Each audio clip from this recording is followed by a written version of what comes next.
Bom, pessoal, sejam todos bem-vindos aqui a mais um podcast. E na conversa de hoje a gente vai conversar com o Edward. O Edward é arquiteto também, mas não é qualquer arquiteto. Então, a parte mais legal que a gente conversou bastante há uns 15 dias atrás, quando eu tive a oportunidade de conhecê-lo lá em Pardinho para mais um projeto no Residencial Ninho Verde. Eu achei muito bacana as coisas que você fala, tem muito a ver com os meus princípios e hoje a gente vai fazer uma conversa gravada, que são coisas que a gente ainda não falou, mas que eu tenho certeza que vão ser muito interessantes aí para vocês que estão acompanhando. Então, Edward, se apresente brevemente aí para quem está nos acompanhando. Bom, olá a todos, eu sou o arquiteto Edward, eu sou um arquiteto construtor, já estou no mercado há mais de 30 você anos. Você lembra o Gaudí, né? Você tem um ar de Gaudí, não sei se já te falaram não, isso. Ninguém me falou isso, já me chamaram de professor de história, artista, mas de Gaudí não. E arquiteto construtor, né? Então a gente vai logo pro melhor de Poxa, todos. legal, gostei. Então, e o que acontece, né? Eu, na realidade, segui por esse caminho, que é o caminho do arquiteto construtor. Por quê, né? Porque na minha forma de concepção, o conceito que eu sigo, é de que o arquiteto, ele tendo a possibilidade de estar executando a obra, estar presente na obra, ele acaba tendo uma noção da realidade, não só de mercado, mas como de contato direto com técnicas construtivas. É um aprendizado diário, além do que você também tem a possibilidade de estar junto com as pessoas que executam realmente a obra, né? A mão de obra na construção civil é uma mão de obra riquíssima em todos os sentidos, né? Não só no sentido do que diz respeito à técnica, ao exercício da técnica da construção, mas também o fator humano, né? Porque você acaba... Eu, assim como você, sou professor, né? Além de arquiteto, urbanista, tenho a formação como professor. E quando a gente dá aula, é muito legal porque você acaba conhecendo o perfil de cada pessoa, né? O que ela pensa, o que ela sente, como ela reage, quais são as necessidades, você tem que alcançar o aluno, né? E no canteiro de obra acontece a mesma coisa. Se você tiver um olhar bastante humano, bastante interessado em descobrir a potencialidade, a competência de cada uma daquelas pessoas, as habilidades delas, você tem que chegar nelas e fazer com que elas compreendam que elas são elemento-chave na obra. Uma inversão, né, do que normalmente se pratica. Cara, deixa eu até fazer para não perder o gancho. Você falou uma coisa que impacta muito forte em mim, porque eu tenho também uma formação de técnico em edificações, né? Aos 18 anos eu me graduei como técnico e comecei a trabalhar no canteiro de obras. E aí eu me identifiquei muito com o que você está dizendo, porque eu percebi muito cedo a importância do que você chama de o olhar humano do canteiro de obra e chegar até o profissional, né, entendendo quem são aquelas peças que são as mãos que efetivamente constroem as coisas. Eu percebia isso porque na época eu era estagiário e aí algumas coisas que aconteciam na obra, o mestre de obras confiava a mim e não ao engenheiro de obra. E era uma relação de confiança, até por eu ser muito baixo no escalão, né? Ele achava mais tranquilo falar para mim. E, obviamente, eu reportava para o engenheiro com o filtro do que está acontecendo de verdade. Nunca como uma coisa crítica, mas como uma coisa construtiva. Deu um BO ali, como é que vai fazer? E aí eu percebi um negócio que o que você chama de olhar humano, que eu achei interessantíssimo, que é assim, quando a gente de verdade se aproxima do profissional, e eles são muito sábios, né? Normalmente os construtores são muito sábios. E isso depende, eu vejo que você tem esse perfil, eu também tenho um pouco desse perfil. Se o cara não tem, o arquiteto ou o engenheiro, não adianta forçar a barra, você não vai ser amigo do peão, nem queira ser. Mas se você tem, e eu sou daquele que pede para tomar café na garrafa térmica dele, porque eu acho gostoso, inclusive, nada como um café açucarado num dia de construção, e aí isso vai criando uma relação. Então assim, eu comecei a ver, falei, puxa vida, é importante estar próximo dele, inclusive para a qualidade do trabalho e para a gente absorver parte do conhecimento deles. A gente não está lá só para doar, é meio a meio. Exatamente. A gente está lá para absorver também. Então, se você não tem essa humildade, e eu vejo muito, né, a arrogância do arquiteto que acha que é a estrela do projeto, a arrogância do engenheiro que, mesmo recém-formado, ele acredita que ele é o grande chefe do canteiro de obra. E não é. Então, assim, muito bom você tocar nesse ponto, porque isso é o que, na minha experiência, que é menor do que a sua, confere qualidade técnica, inclusive, e de gestão da obra, né? Sim. E tem uma outra coisa, Paulo, que é assim, isso, mas aí acho que é de cada um de nós, né? É o que a gente traz, a nossa bagagem, né? Eu, por exemplo, tenho lembranças de infância de 6 anos de idade do meu avô, que era serralheiro artístico. Olha só. Então, da minha avó, que era a esposa dele, né, meus avós paternos, que a minha avó era uma arquiteta espontânea.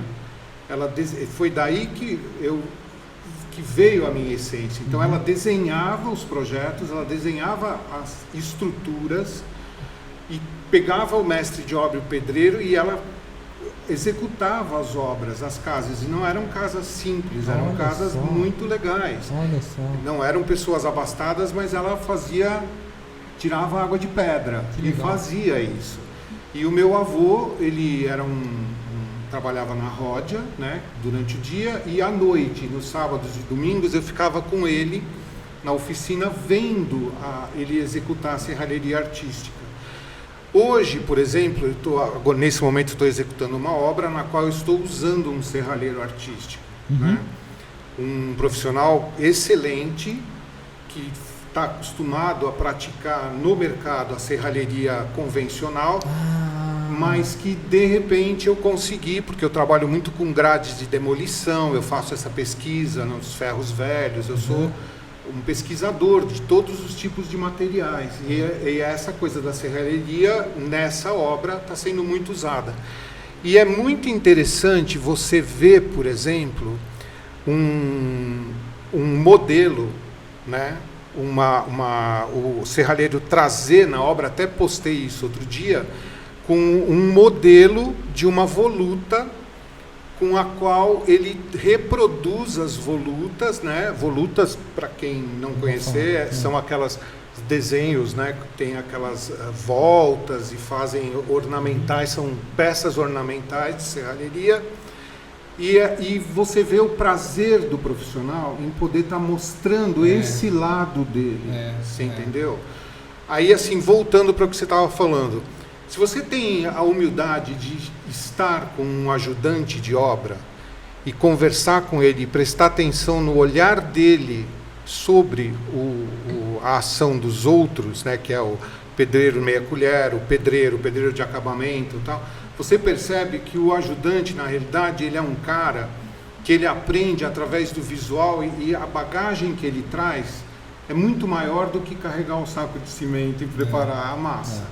Então existe toda essa riqueza que você está falando, né? Todo esse olhar e toda essa bagagem, isso para mim é primordial. Sim, e tem uma coisa também que, assim, eu estava conversando isso, eu acho que foi com um cliente essa semana ainda, que nos primórdios o grande mestre de obra sempre foi o arquiteto, que é o arquiteto construtor, o maçom. E a gente foi perdendo isso ao longo do tempo, especialmente no Brasil, Eu falo no Brasil, a gente perdeu isso porque eu tive a oportunidade de trabalhar 1 ano na França. E lá o arquiteto ainda é o grande responsável pela obra. Diferente daqui, depois a gente vai entrar nesse assunto polêmico, que a gente quase que virou um especificador de acabamento. Isso. Na sua grande maioria dos profissionais. Mas que bom que tem gente como você. E aí, Como nós. sem demérito, né? Sim, sem demérito. sim. Mas não é a origem da profissão. Porque o arquiteto sempre foi esse maçom que é o grande conhecedor dos segredos da construção, né? Que eram, né, isso vem lá das catedrais e tudo mais. Então, quem sabia construir a catedral tinha o segredo de uma coisa impagável. Então, assim, eram grandes mestres mesmo. E isso ao longo dos séculos, né? Foi se mantendo e agora enviesou um pouquinho para essa coisa meio glamourizada, superficial, né? E a gente foi perdendo um pouquinho dessa essência. Mas buscando esse cerne, arquitetura é construção. Eu não me lembro se foi o Artigas que usava essa frase, arquitetura é construção. Eu não me lembro do autor, depois a gente precisa até pesquisar. Mas para mim isso é fundamental. Eu acho interessante o exercício do projeto. Sim. Existe a arquitetura do projeto pelo projeto, ok. Beleza. Mas para mim vale muito o que vai parar em pé. Então, assim, eu acho fundamental a gente viabilizar construtivamente, tecnicamente, as nossas ideias, né? Transportar do papel para o tijolo, para a pedra. Então, esse tipo de característica, né? Como é que você sente isso, né, ao longo da sua carreira, no sentido de que você se vê mais como alguém diferente por ser técnico construtor, ou você acha que isso era algo mais comum e hoje é menos comum? Como é que você enxerga essa questão do arquiteto do papel, do arquiteto na construção? Olha, Paulo, eu vejo da seguinte maneira. Eu, dentro da área de educação, eu fui professor do curso de edificações, de design de interiores, né? E eu costumava juntar as informações, fazer a interatividade entre edificações com design de interiores. Tá. Por quê? Porque, na minha forma de ver, projetar é emocionante, é muito legal projetar, né? Te dá uma satisfação muito grande criar, projetar. Mas eu não consigo, por exemplo, desvincular o projeto da questão estrutural. Isso, esse ponto aí eu queria... Certo? E o que acontece? Até me veio aqui à cabeça alguns livros que eu acho que depois a gente pode até citar, e também uma experiência que eu tive muito legal, porque assim, eu fui a primeira pessoa a entrar na casa do Warszawski, depois de 20 anos que ela estava fechada, na Casa Modernista, ali da Rua Santa Cruz, e eu tive a possibilidade de estar em contato com a biblioteca dele. E uma das coisas que eu ganhei, que está lá em casa, é um livro de 1800 e bolinha, no qual existem desenhadas a bico de pena os desenhos de pontes e torres que se usavam na época. E existe uma relação direta entre o projeto e a execução. Tá. Eu acho que isso foi se perdendo, tá? Principalmente durante o século XX. Isso veio se perdendo. Eu acho que dentro do conteúdo programático das escolas, isso foi se diluindo e foi se dando importância mais à forma e hoje muito à estética. Isso, é aí que a gente vai entrar agora. Entendeu? Então, só completando em relação à estrutura. Aí, quando a gente concebe um projeto, certo? Esse projeto, já dentro da cabeça da gente, ele tem que ficar em pé, né? Deveria ser assim para todo mundo, mas a gente sabe que não é, né? Então, porque ele não vai ficar flutuando. Que é só um paralelo. O que é a piada interna aqui? O Edward tem uma característica que eu tenho, que é: eu não consigo começar um projeto sem pensar na estrutura, porque eu preciso começar a projetar sabendo como é que aquilo vai parar em pé. Mas isso não é comum entre os colegas arquitetos, por mais incrível que possa parecer não pensar em como o negócio vai parar em pé, né? Então, assim, às vezes não é incomum um arquiteto fazer todo um projeto, e aí quando eu falo projeto, eu estou falando planta baixa, e aí ele faz assim para o engenheiro: faz parar em pé. Eu não consigo, porque eu até admiro, de verdade mesmo, não estou sendo falso, sim, não. Sim. Como é que o cara consegue desenhar um negócio que ele não sabe como é que vai parar em pé? É uma abstração que eu não tenho. Exato, eu também não tenho, e isso é uma coisa que veio em mim natural. Eu tenho cadernos de quando eu tinha 4, 5 anos que eu já desenhava. Eu falava que eu queria ser médico, mas eu desenhava todo o hospital, a planta, tudo. E é interessante porque eu já desenhava os pilares, eu fazia a planta e punha os pilares. Já pensava nisso. Então, assim, para mim é uma coisa espontânea, tá? A gente tem que exigir isso de todo mundo? Não. É verdade. Tem pessoas que... São características. São características. Mas não era lá atrás. Lá atrás não era. Lá atrás era uma exigência, né?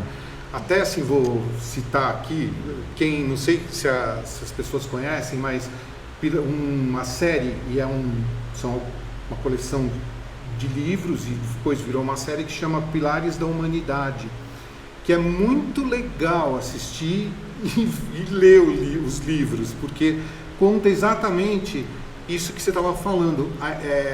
Se passa na Idade Média, e da importância e do conhecimento que o arquiteto tinha que ter para poder criar e executar as obras que eles executavam. Olha só.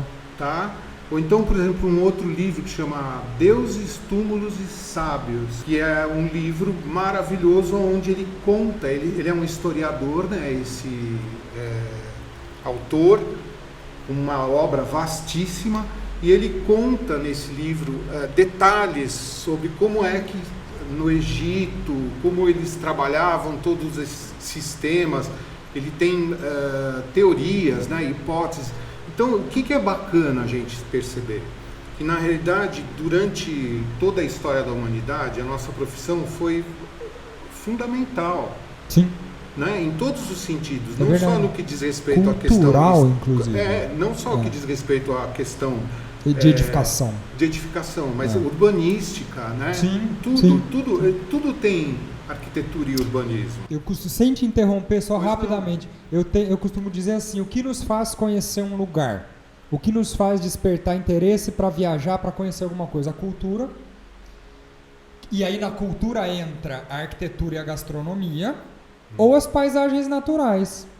Cita alguma outra coisa. Não tem muito mais motivo macro para conhecer um lugar. Então, paisagens naturais, Deus criou, tá lá feito, né? É só a gente não destruir. Exato. E o resto é criado pelo homem. E grande parte disso é feito pela arquitetura. Então, assim, veja a responsabilidade do projetista, seja ele quem for, de construir a urbe, o urbanismo, porque cada construçãozinha, cada casa, cada prédio, cada edificação vira a cidade.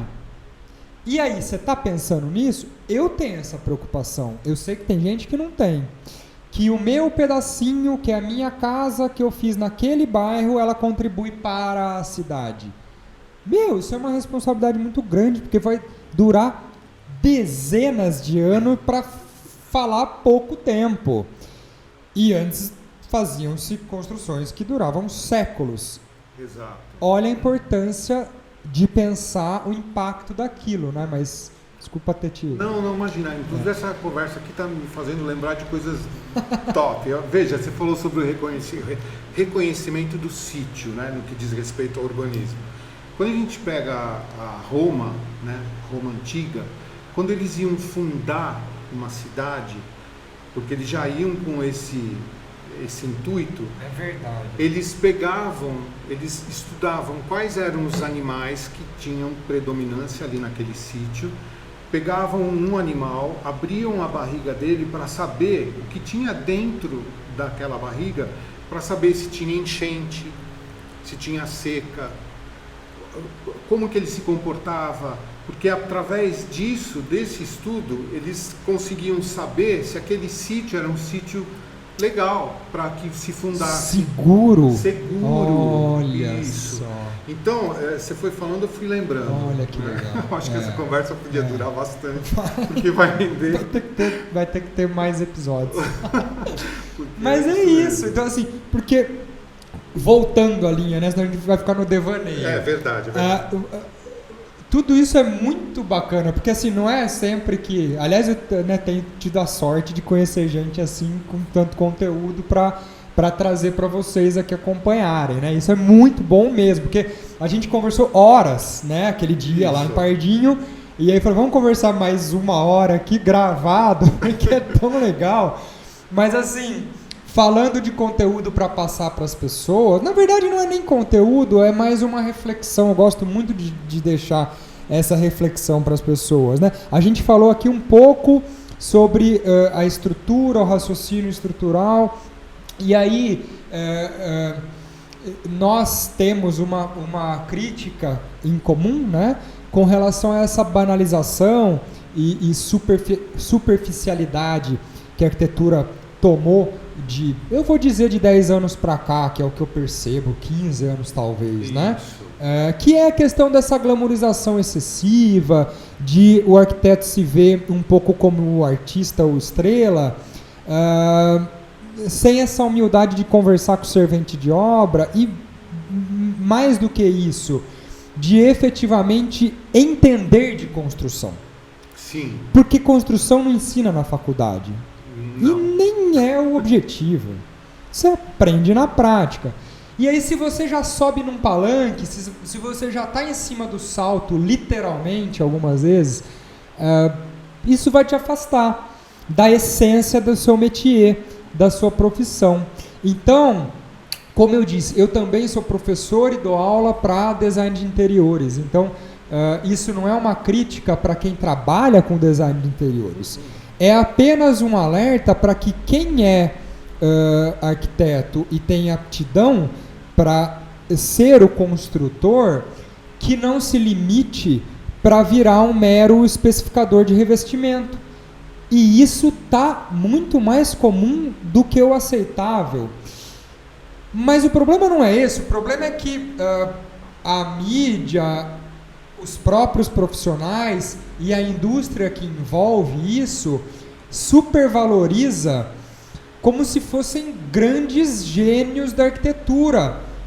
Cara, não é, você só está especificando o revestimento. Então, assim, de novo, a gente tem que ter cuidado com as palavras, né? Para não ferir ninguém, mas fica só a reflexão, porque assim, poxa vida, há 100 anos, e nem é tanto tempo assim, né? O arquiteto estava lá, fazendo parar em pé catedral. Sim. E aí agora você vai lá e fala, não, porque agora esse revestimento aqui e tal, tem os nomes bonitos, né, os revestimentos. Tem. E aí você vai lá no catálogo e tal, e aí altas poses, tirando foto e não sei o quê. Cara... Aí a hora que você vai olhar a concepção, o conceito do projeto... Que conceito? E aí tem uma grande mistura, que é onde... Por isso que eu sempre peguei os alunos de edificação e os de design e misturei literalmente... que legal. Para que um tivesse noção do outro, do que significa o outro. Eles têm que atuar juntos. Puxa vida. E respeitando os limites, cada um deles, da sua profissão. E aí o que acontece? Você vai olhar algumas... Porque tem uma diferença, né, Paulo? De design de interiores para arquitetura de interiores. Uhum. Então, por exemplo, eu durante algum tempo eu pratiquei arquitetura de interiores, ou seja, eu reorganizava os espaços, mexia no estrutural. Por quê? Porque eu tenho uma formação como arquiteto. Bem observado. Né? E já quem é design de interiores não tem essa formação no seu técnica, currículo, estrutural, no seu conteúdo programático do curso, Não. e não pode fazer isso. Tanto que a gente viu lá o prédio no Rio de Janeiro, caiu, porque o cara tirou as paredes, não sei o quê. Assim como eu tive um cliente que, numa grande empresa, que eu fiz a reforma toda de um andar inteirinho, era o 14º andar de um prédio de 26 andares, e ele me pediu para tirar todos os pilares. Opa! Né? Aí eu perguntei para ele se ele queria... A gente tem uma engenheira aqui que não vai aparecer, ela deu uma afastada na cadeira. Assim, Mas por quê? Porque ele não tinha conhecimento, era um leigo, eu expliquei para ele tudo, mas você percebe, existe um grande perigo nessa relação, porque as pessoas acabam... Tá, bacana, você tem... É esse o sentido da sua formação? Você quer ser um arquiteto que especifica materiais? Beleza, maravilha, nada contra. Mas vamos separar, né, profissionalmente, a questão e cada um toda. no seu limite. Cada um no seu limite, um respeitar e trabalhar junto, né?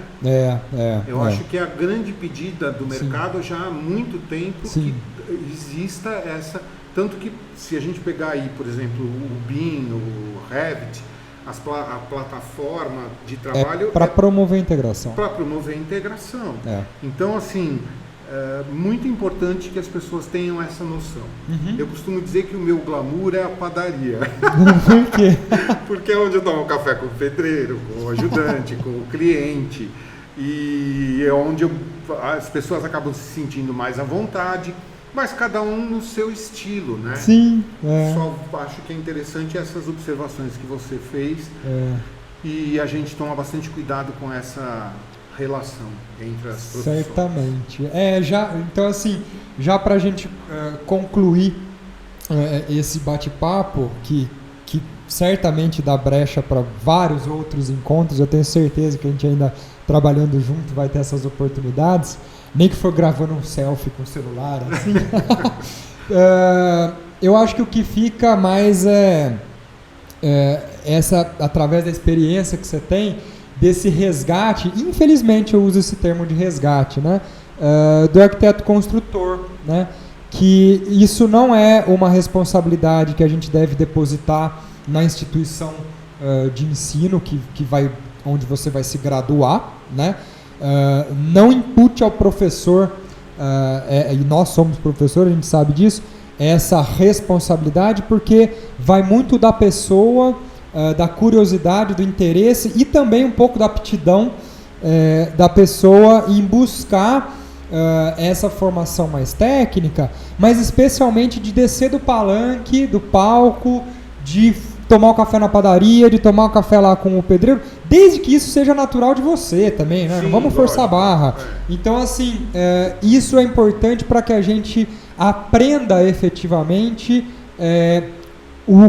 e compartilhe o conhecimento com essas pessoas, para que a gente resgate, usando esse termo novamente, a função do arquiteto na obra, que é além da função do projetista. Então, o grande aprendizado do nosso papo hoje aqui, para mim, é isso. Então, em cima disso, o que você gostaria de deixar como recado aí? Bom, Paulo, o que eu penso, né?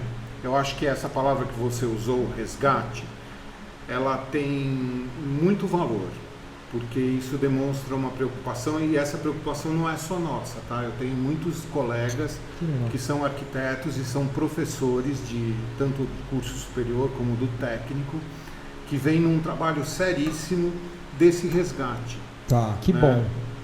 E o que acontece?